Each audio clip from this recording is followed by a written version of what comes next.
I expected I would love my baby. I expected that I would find it hard, but I would take to it quite quickly. But nothing can prepare you for what the reality is. I wanted to be a mum. By the time I had my kids, I was actually looking forward to motherhood and enjoying my baby. But the reality, well, let's just say it wasn't what I expected. I have a really distinct memory of my first boy. So I was 25 and I remember he had colic and I was still feeding him and we were walking down the street and it was just me and this screaming baby. And I thought, is this it? The midwife in the checkups the week or 2 weeks after I had Elliot would ask, how are you, once, and it was always fine.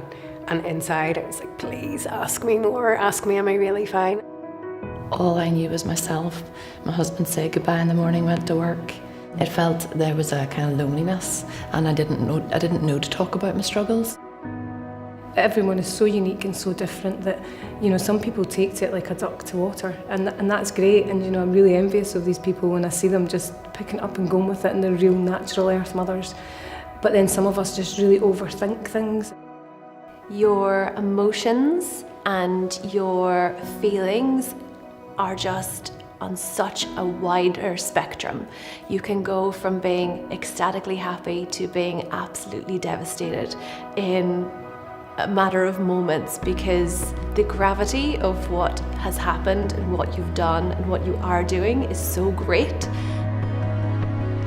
People look at, having a baby as the birth of a baby, but it's the birth of a mother as well. It's a huge knock to your identity, and it can take a while to really then understand who you are as a person and what your role is and what you're supposed to be doing with this little person. First time I heard of the Moment Health app, I just thought it was a brilliant and genius idea, and honestly I wish I'd heard of it earlier, coming from an African background where mental health is highly stigmatized and really not acknowledged enough.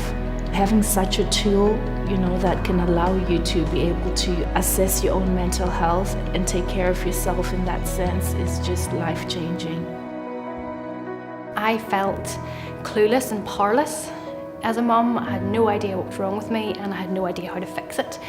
And I love the fact that the app gives mums that tool to look after themselves and to know where to find help and support and how to find community as well. I find the community support, the peer support, knowing that there's other people out there is the most important thing for me. People being able to feel like they can talk and communicate and normalising those ups and downs. I feel like it's great in that you can be in touch with how you're feeling and then your moods and see how there may be patterns in your moods and know that it's okay to feel like that.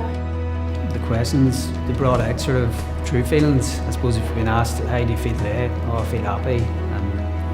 Is it really you're feeling happy, or would this describe it better, that you're thankful? The app helped me, realise what my emotions were. I think one of the hardest things when you really are struggling is to talk and is to find a community of like-minded people who understand fully what you're going through.